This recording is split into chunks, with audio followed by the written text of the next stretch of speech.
આખા વર્ષના બધા જપ તપ હોમ વ્રત ઉપવાસોનો પુણ્ય માત્ર 5 દિવસના એક વ્રતથી મેળવી શકો છો, અને તે વ્રત છે ભીષ્મ પંચક વ્રત.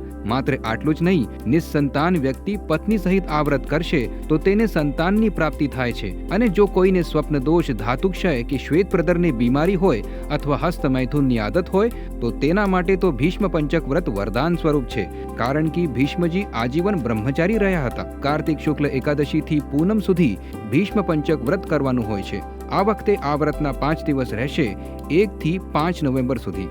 હવે તેની વ્રત વિધિ તથા સાવધાની શું છે તે સમજી લઈએ. વ્રતના આ 5 દિવસોમાં ભીષ્મજીને અર્ઘ્યદાન કરવાનો મહિમા છે. જે વ્યક્તિ ભીષ્મજીને અર્ઘ્યદાન આપે છે તેને ભગવાન શ્રી કૃષ્ણની સહજ પ્રસન્નતા મળી જાય છે. ભીષ્મજીને અર્ઘ્યદાન કરતી વખતે આ મંત્રનું ઉચ્ચારણ કરવું: સત્યવ્રતાય શુચયે ગાંગેયાય મહાત્મને ભીષ્માયૈ તદ્દદામ્યર્ઘ્યમ માજન્મ બ્રહ્મચારિણે. ભાવાર્થ: આજન્મ બ્રહ્મચર્યનું પાલન કરનારા પરમ પવિત્ર સત્યવ્રત પરાયણ ગંગાનંદન મહાત્મા ભીષ્મને હું આ અર્ઘ્ય આપું છું. અર્ઘ્ય જળમાં થોડુંક કંકુ, કેવડાનું પુષ્પ અને પંચામૃત મળેલું હોય તો સારું છે, નહીં તો જેમ આપી શકો તેમ. અને પ્રાર્થના કરો, મારું બ્રહ્મચર્ય દૃઢ રહે, સંયમ દૃઢ રહે, હું કામ વિકારથી બચી શકું. વ્રત કરતા આ 5 દિવસોમાં અન્નનો ત્યાગ કરે. કંદમૂળ, ફળ, દૂધ, પંચગવ્ય, હવિષ્ય લઈ શકે છે.